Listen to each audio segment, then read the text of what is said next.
Hello, guys, and welcome to the first Purdue basketball, kind of review video of the season.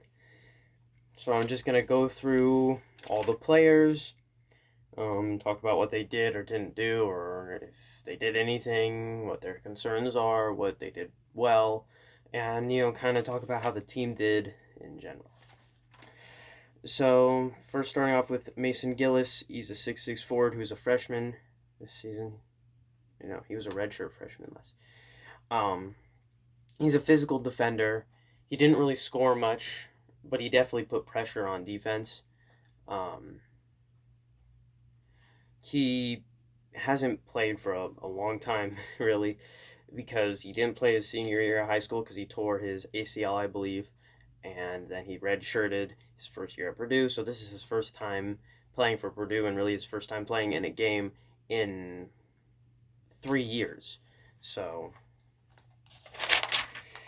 and let's next up is Aaron Wheeler, a 6'9" forward who's a junior.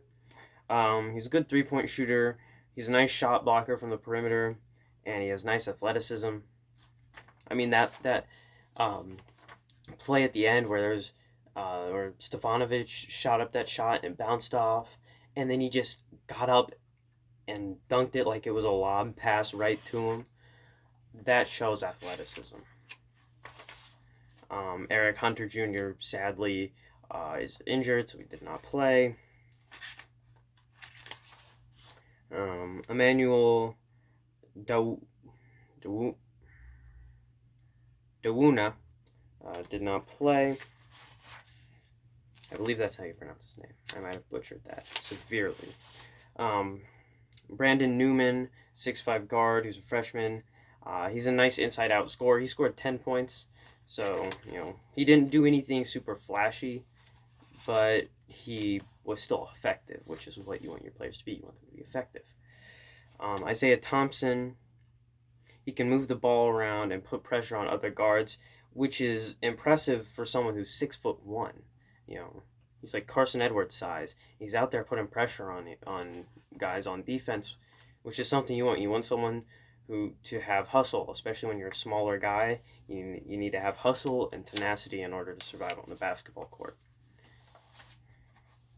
This guy, Zac Eady, the 7'4" center, who is a freshman, number 15.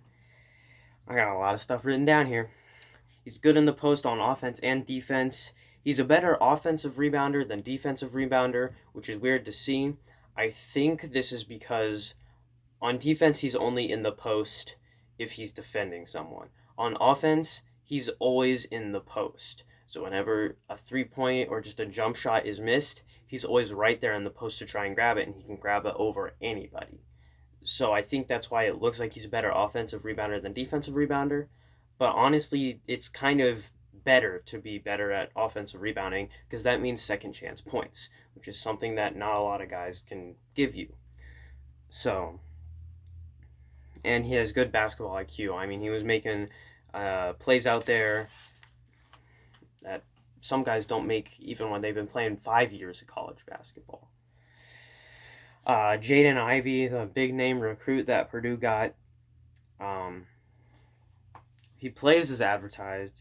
He's good at the rim, and he's a decent three-point shooter, and he's a decent defender with good hustle. But from what I saw, I think there are some concerns with his offensive fouls because of with his Russell Westbrook kind of style of play where he just drives to the basket and dunks it over guys and lays it up. He will draw more offensive fouls than other guards. So that could be seen as a concern, but I don't think it'll affect him too much because it didn't seem like later in the game he was doing it. Like it's not like it cost us the game. I don't think that'll be the case. But we'll just have to see if that might become the case in a few games. So, Ethan Morton, he didn't really do anything impressionable, but he didn't exactly play a ton either. So, we'll just have to see. Carson Barrett did not play.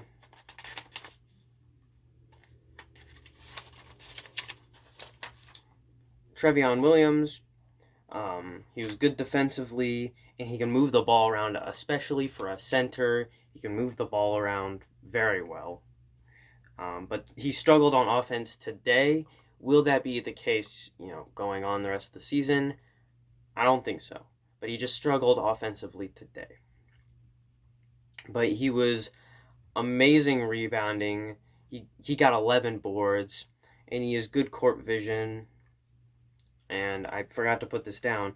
He is very good as a perimeter defender for a center. So with centers who can kind of shoot more threes, he's better than others. I know he didn't exactly show it a lot today, but he had some very nice perimeter defensive moments, which with more centers and power forward shooting threes, that will become a valuable asset to have.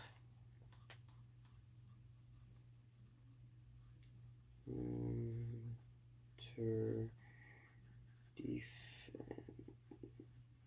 Okay.